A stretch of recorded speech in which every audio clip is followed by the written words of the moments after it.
Olá, meu nome é Carlito e estarei apresentando meu trabalho de PIBIC, que teve como título a análise da influência da microbiota intestinal na ativação de macrófagos infectados por Leishmania spp. A leishmaniose é uma doença transmitida pelo vetor Phlebotominum femi infectados com o parasito Leishmania. Possui três principais manifestações clínicas: cutânea, visceral e mucocutânea. É classificada pela OMS como uma doença negligenciada e possui uma distribuição global. E junto do parasito ainda pode haver o RNA vírus de Leishmania, que estudos demonstraram que pode gerar uma resposta pró-inflamatória mais intensa.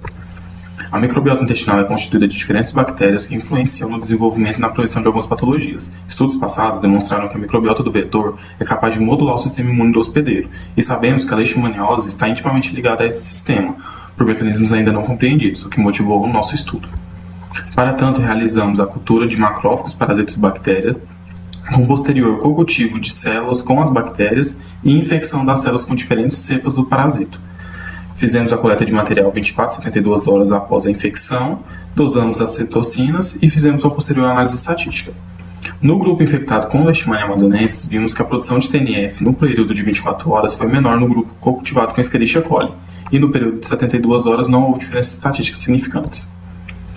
Em relação à IL-10, vimos que houve a sua produção em ambos os períodos, porém sem diferenças estatísticas.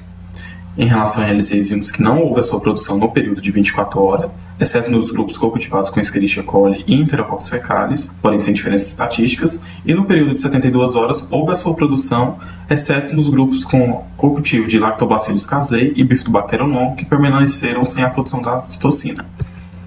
No grupo infectado com Leishmania brasiliensis, vimos que em 24 horas houve a produção de TNF, porém sem diferenças estatísticas, e, no período de 72 horas, os grupos co-cultivados com bactérias deixaram de produzir a citocina. Em relação a IL-6, vimos que não houve a sua produção no período de 24 horas, exceto no grupo com Enterococcus faecalis, e, no período de 72 horas, os grupos co-cultivados com bactérias não apresentaram a produção da citocina.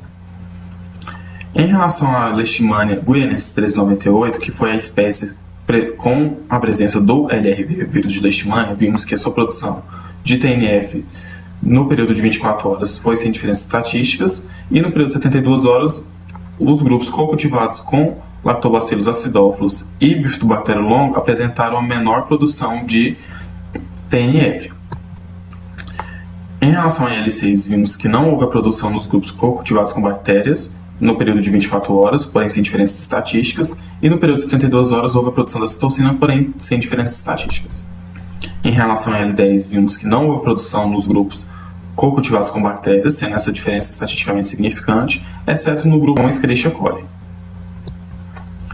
Em relação ao grupo infectado com Leishmania guianensis 44102, vimos que no período de 24 horas houve uma maior produção de TNF no grupo com co-cultivo de Bifidobacterium bífido e Bifidobacterium longo, e no período de 72 horas vimos que houve também uma maior produção de TNF no grupo Bifidobacterium bífido.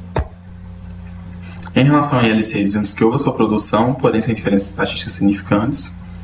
E em relação a IL-10, vimos que em ambos os períodos houve sua produção, porém sem diferenças estatísticas. No grupo infectado com Leishmania infantil, vimos que no período de 24 horas, o grupo co-cultivado com Enterococcus faecalis teve uma maior produção de TNF, e no período de 72 horas não houve diferenças estatísticas significantes. Em relação a IL-10, em ambos os períodos não houve diferenças estatísticas, mas houve a produção de IL-10. E em relação a IL-6, vimos que no período de 24 horas não houve a sua produção, e no período de 72 horas houve a sua produção somente no grupo somente com parasitos, sem bactérias. Entretanto, com uma diferença significante menor do que o grupo estimulado com a LPS. Como conclusões, tivemos que as citocinas expressas pelos grupos de macrófagos infectados com Leishmania guianensis foi diferente entre as cepas com e sem o LRV, sendo que a produção de IL-10 foi 30 vezes maior na cepa com o vírus, e a produção de IL-6 também foi maior na cepa com o vírus. Tivemos que bactérias como Enterococcus faecalis e Escherichia coli aumentaram a produção de TNF, e Lactobacillus acidófilos e Bifidobacterium longo diminuíram a produção dessa citocina, dependendo da espécie de Leishmania, sendo que com o vírus houve a diminuição da produção de TNF e sem o vírus houve um aumento. Como conclusões, tivemos que a diferença no perfil de citocina entre as espécies de Leishmania, a presença do LRV contribui para uma alta resposta pró-inflamatória, e as bactérias podem influenciar a resposta celular frente à infecção por Leishmania. Ou seja, nesse estudo observamos que as bactérias podem influenciar no perfil de citocinas produzidos por macrófagos infectados por Leishmania spp. Obrigado.